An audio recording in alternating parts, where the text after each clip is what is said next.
Same old story. Illini cannot make buckets when it counts.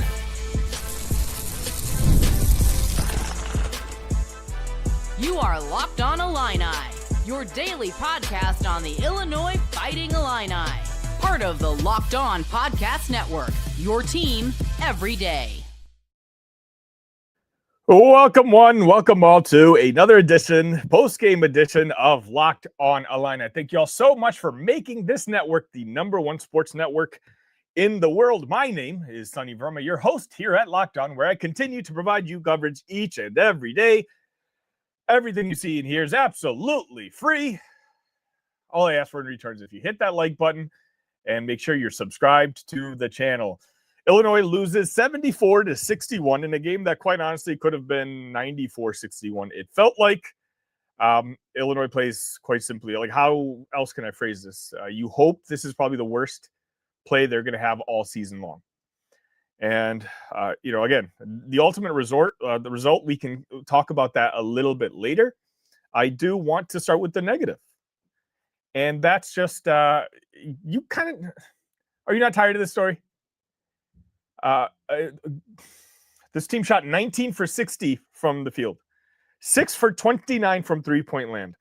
Last year, if the shots weren't falling, this team was going to lose.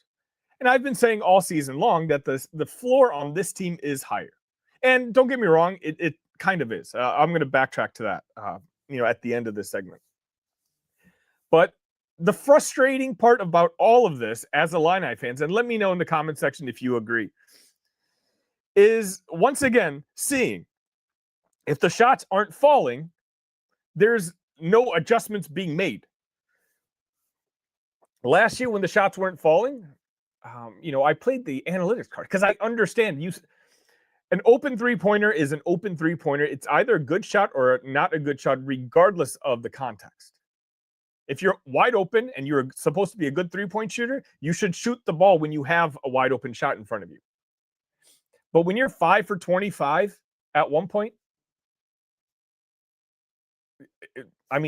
does something need to change there?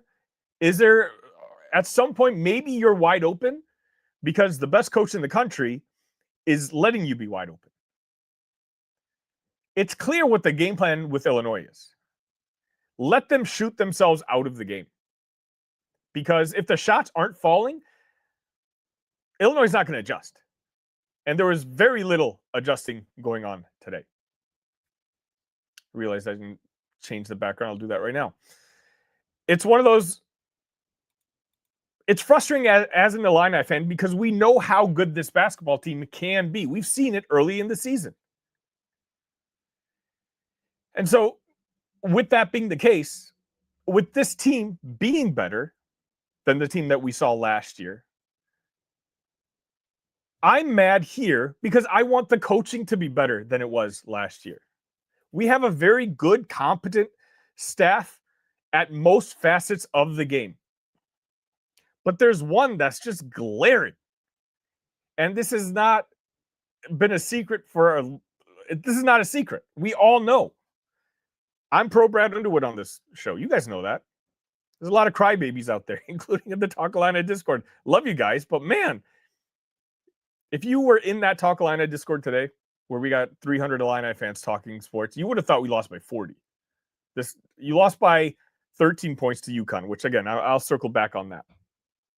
The frustrating part about this staff is you have Brad Underwood, Tyler Underwood, Orlando Antigua, the other guys' names are slipping my mind. Cameron Crocker.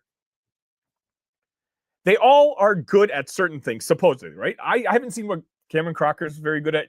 I'm just going to be honest. He's supposed to be the new defensive specialist. Have you guys seen the defense improve? Didn't look like it. Not today, at least. UConn shot 26 for 63, 41%. I guess that's not great. 35% from three-point land, but they got off to a really hot start. But, while Illinois has someone for offense, they have a great program builder. They have a great recruiter and, two great recruiters.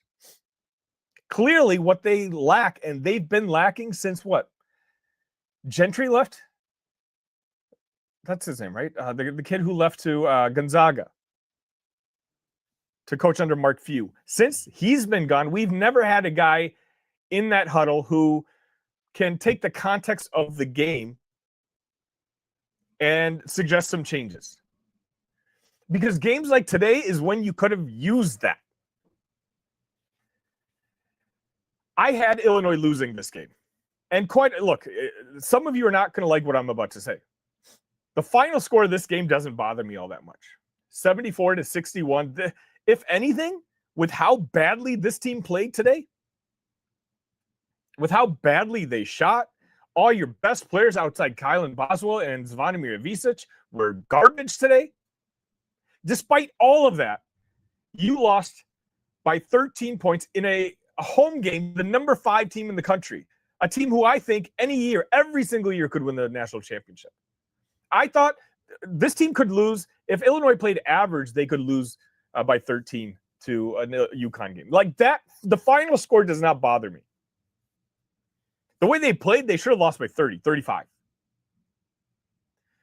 What's frustrating for me is, again, I know a lot of Illini fans live in the moment.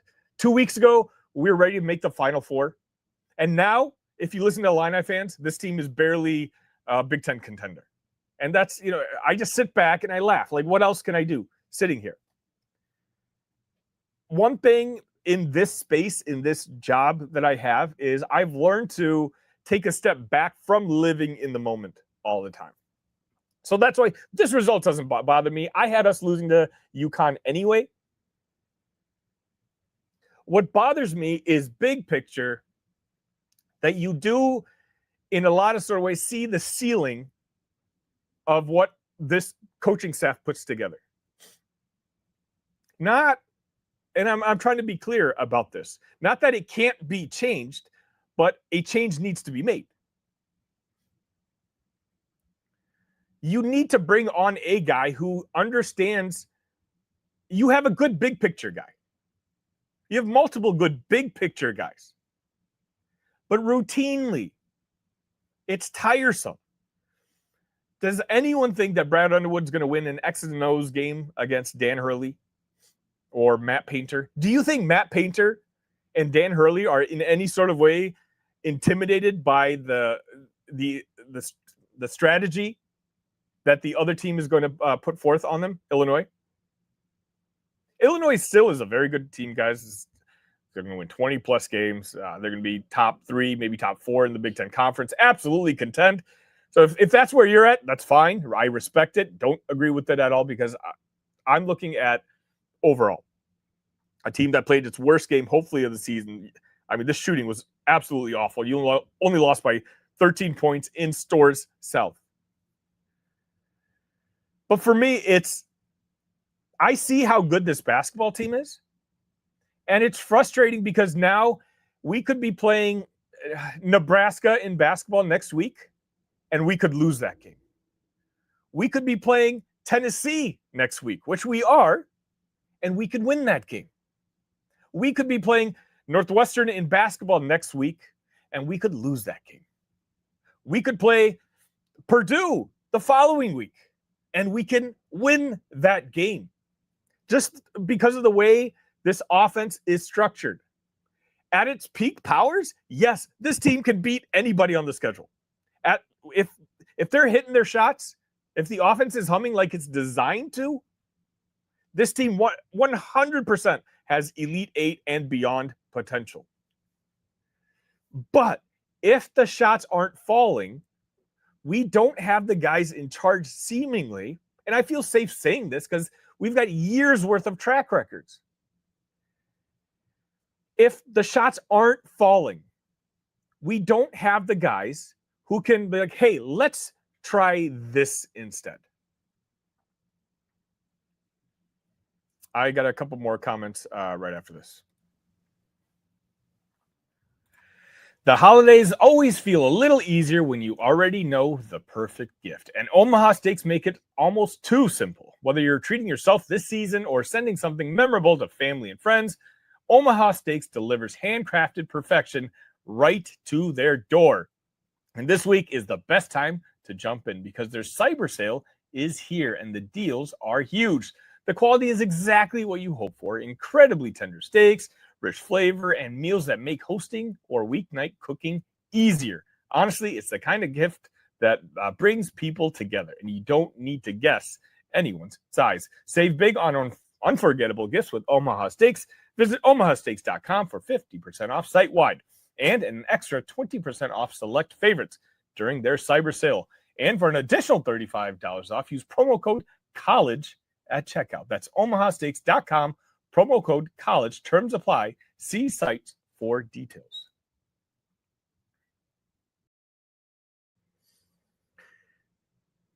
It's frustrating because we know if the shots aren't falling, nothing is going to be done. And we just kind of, this was the thought I had right before we went to break. I go live immediately after every game, right? You guys know that. My everydayers in here know that. We have 60 plus people in here. Think each and every one of you. By the way, I hope you all enjoyed your Thanksgiving. But I missed the Brad Underwood press conference. I watch it after I'm done recording, and I've uploaded this on audio and all that. But I feel like someone's going to ask, Brad Underwood's simply going to say, yeah, no, they take the shots that they're supposed to take. Those shots simply just did not fall. He's going to be saying the same things kind of I'm saying, but I'm allowed to say it. I'm a content creator. I'm sitting here in front of a microphone talking about what I saw. I want the guys in charge to know more beyond what I'm telling you.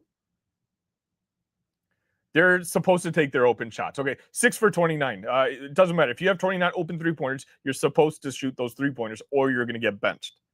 That's, the gist of what Brad said last year after games like this. It's just because Brad does such a good job putting a roster together. And I still love this roster. They didn't have a good game.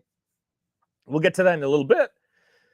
But the roster in itself, as an entirety, I still have no problems. I don't even have problems with this team. My frustration right now today is, as I title this story, it's the same old story. As Illini fans, all we want to do is, we know Illinois is a program that people love to talk about. People love to troll. We love to troll back. There's a lot of trash talk going on. The attention Illinois gets is probably, let's be honest, beyond the level of our success probably deserves. A lot of that has to do with the passionate fan base that we have.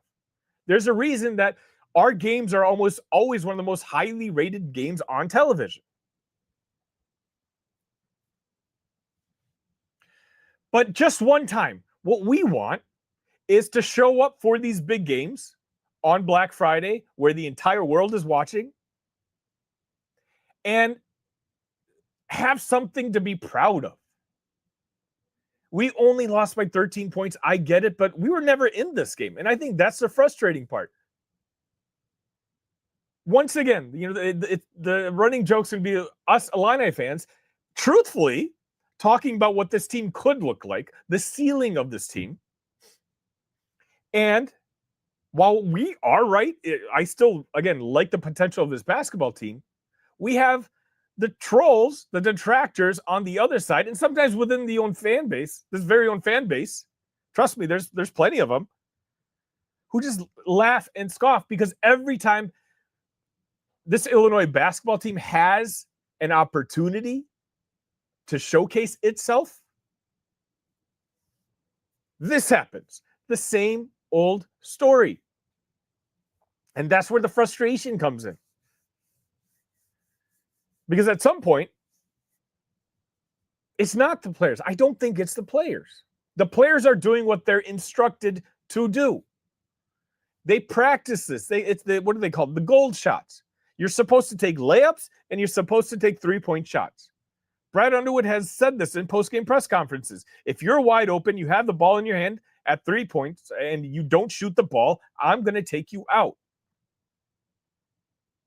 And as a whole, I get it. That makes sense. That should be your strategy. Until it doesn't work.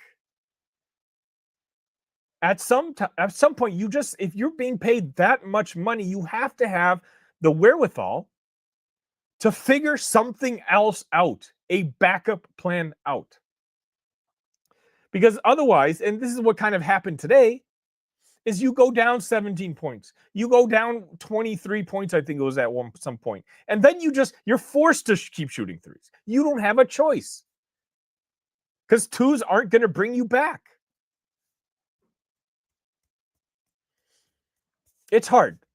I'm sitting here, defensively, I still don't know what we got in our new defensive coordinator, a guy who's supposed to be a lot more aggressive. Our defenses didn't cause many turnovers last year, and that was something we were trying to fix. Today, Illinois had 3 steals. UConn, I'm checking right now, had 10 turnovers, which I guess is average. Honestly, that number's higher than I thought. Just a frustrating game. Am I wrong? Let me know if you guys agree with me in the comment section or not, because even if I don't get it to the show, I like to read it after. It's just a frustrating experience because I just watched this game and nothing has changed my mind on the big picture portion of this team of this season. It's just unfortunate that I do see that the talent, it has to be the perfect game. Maybe that's the best way to phrase it. Illinois can beat anybody in the country when they are right. And that, quite honestly, not a lot of teams can say that. Not a lot of teams can say that if they play their best game, they can literally beat any team in the country. I'm talking about Purdue, the Michigans, the BYUs, whoever's up there in the rankings. When Illinois and their players play to their abilities, they can beat them. The problem is this Illinois team can also literally lose to anybody on their schedule because the guys in charge wait too long. I think someone pointed out in the Talk Illini Discord, Illinois at one point went on a 6-0 run, and Dan Hurley called a timeout immediately. Go figure. Not a bad idea. It's almost like he sensed that momentum was leaving and that maybe I should stop. Whereas Brad Underwood would wait till that run is 13-0, 15-0, 17-0. And then after the timeout, we would just kind of go back and do the same old thing. Just a reminder, this is a live post-game show. So we all have 24 hours to cope together, to have a therapy session together after losses, celebrate together after wins. So again, it's just one of those, I still love Brad Underwood. I still think he's a fantastic coach. I still think he's a top 20 coach in the country, but he just has this so very clear flaw. And us as fans, we all see it. And there's just nothing that is ever done about it. And that's the frustrating part because, again, I mean it. In March, if this team is hitting their shots, if they have a hot weekend, they can absolutely get to Elite Eight, Final Four, whatever it is. But it's also one of those where they could be a 2 seed playing a 15 in that first game, and you're going to be nervous. This could very well be we run into a Kentucky team like last year. Just another competent team who just has a half-decent coach. The game plan is out there. Let Illinois shoot for a half, and if they're cold, you're fine. You just execute offensively on your side. If they make shots, well, make some adjustments then. Go guard the three-point line. But right now, if I'm Tennessee, I give all the wide open three-point shots that Illinois needs until they prove that they can make it. Because if they can't make it, the game is over. And it shouldn't be over. This roster has 7 guys that could be starters on a lot of the top teams in the country.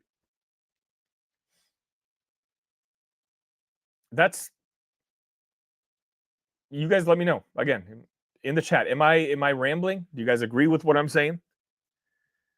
I know a lot of you aren't satisfied with the game itself, and everyone should be disappointed by the score. Don't get me wrong, by the game. But I don't think Illinois was embarrassed. And some of you, I spent 20 minutes going negative, right? So I do want to point out some things that I did like from this game. Kylan Boswell, that guy is ready. He was not afraid of the moment. Ultimately, today, he was really the only guy who was a weapon in that second half. Zavonimir, I'll get to Zavonimir after a second. Hold on. Kylan Boswell today in 39 minutes had 25 points, 8 of 16 shooting, 2 for 8 from three-point land, but 2 for 8 probably led the team in percentage, if we're being honest here. Made all 7 of his free throws. And another frustrating thing, Illinois made 17 of their 18 free throws today. And then you have that stinker of a performance shooting 3-point shots. Why can't we just get that whole package together? By the way, if you're here, please make sure you hit the like button. If you're new to the channel, my name is Sonny. I do this content each and every day. 30 minutes of Illini content, even on the weekends. I'm going to be doing this tomorrow after the Northwestern game as well. Football game. Kylan was ready. The only guy I felt confident when he had the ball in his hands. There's one more guy, but on a shorter scale. I'll get to him in a second. The other guy I want to give credit to, and this is going to kind of bounce back negative, Zavonimir, in 17 minutes, only had 4 points, 1 of 7 from the field. But again, it's the 0 for 5 from three-point land. But can I sit here and be mad at him for going 0 for 5 when I know in his ear Brad Underwood's telling him to shoot it? I'm not mad if he's 0 for 2. I'm not mad if he's 0 for 3. If I see him at some point also try to get an easier bucket. But where Zavonimir was really impactful was on the defensive side, which I said that he could be when I tried to preview this game. 5 block shots and a steal. I'm going to say something. I hinted at it a week ago, but I think I'm there now. Let me know in the comment section if you agree or not. I think that now make Z the starting center. Tommy, I love you. Tommy, you're one of my favorite players, and I do not accept Tommy slander on the show, but you just don't have it right now. I'm not judging. I understand you had a knee injury, and then you have tonsillitis and all that kind of stuff. But it's clear. This is what the fourth game in a row now that you are not who you need to be. And if the offense isn't flowing through Tomislav Ivicic, then his number one positive that he provides you is not working. Then you don't need him on the court. At least Z, on his good games, and again, he had a good game today, he gives you a difference maker down low that Tommy isn't on the defensive side. Tommy's the starter on this Illini basketball team, and long-term, big picture, he will remain the starter. But not now. Not right now. We need to put our 5 best players on the court at all times. And Tommy he's starting now because of what he showed us last year. And again, I'm not saying bench Tommy. I'm just saying right now, keep the 40 minutes of Ivicic's on the court. But Tomislav played 25 minutes today. Zavonimir played 17. Flip that.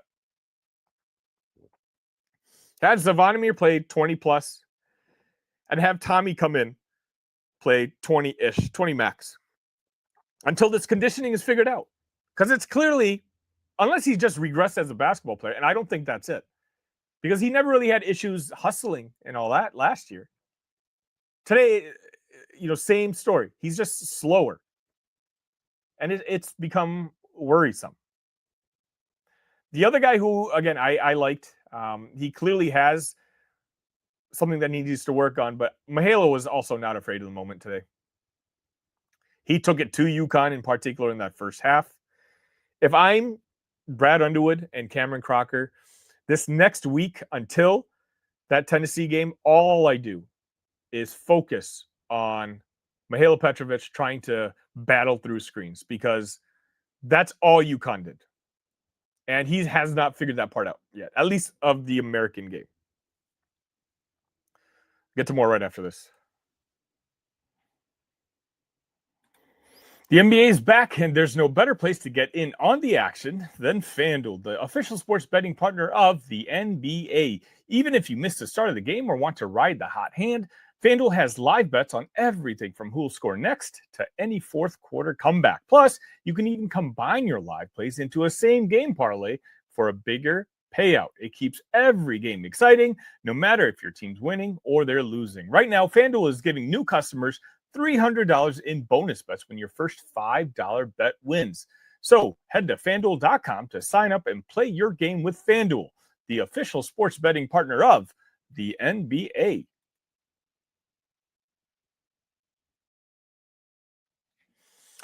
All right, let's get to some of your guys' thoughts. 140 comments. I'm not going to be able to get to all this. Looks like, all right, we have some trolls in here. All right, it's fine. I might not be able to get to this all today.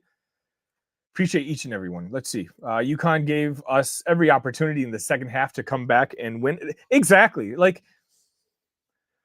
that's kind of my point. There's detractors, and they're probably in this comment section that are going to say that Illinois got blown out, that they got embarrassed, and they didn't.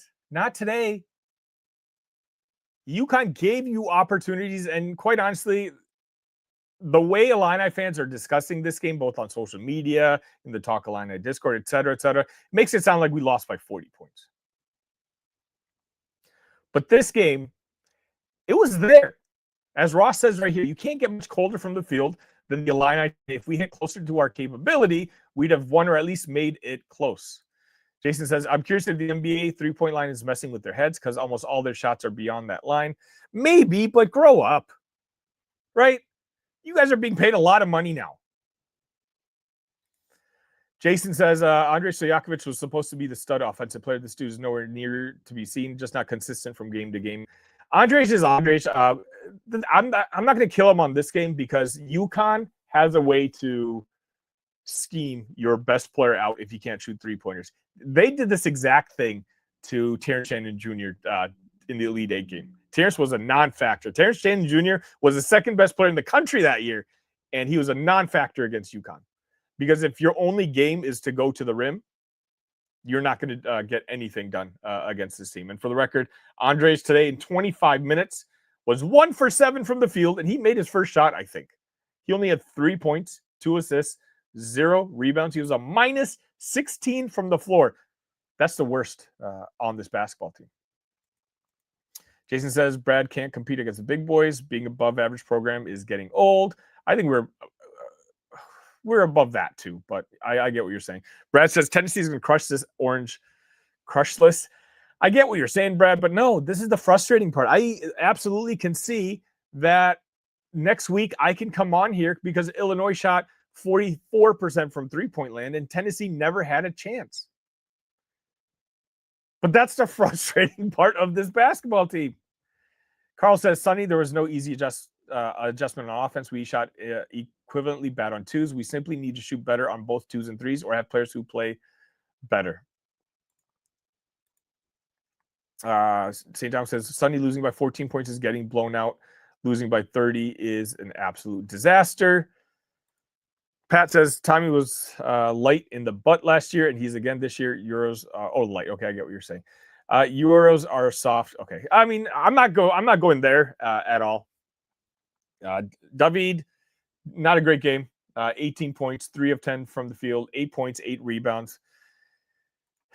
My frustrations is mainly with the coaches. The players didn't play outside Colin Boswell and Big Z. But I just wish you've got to figure out some inside-out game. And I think that's where my frustration comes in. All right, guys, I'm gonna wrap things up here. Thank you all so much. Please join me tomorrow after the Northwestern game, the final football game of the year. Hopefully, we can finish that season at 8 wins. Until next time, ILL. Love you guys.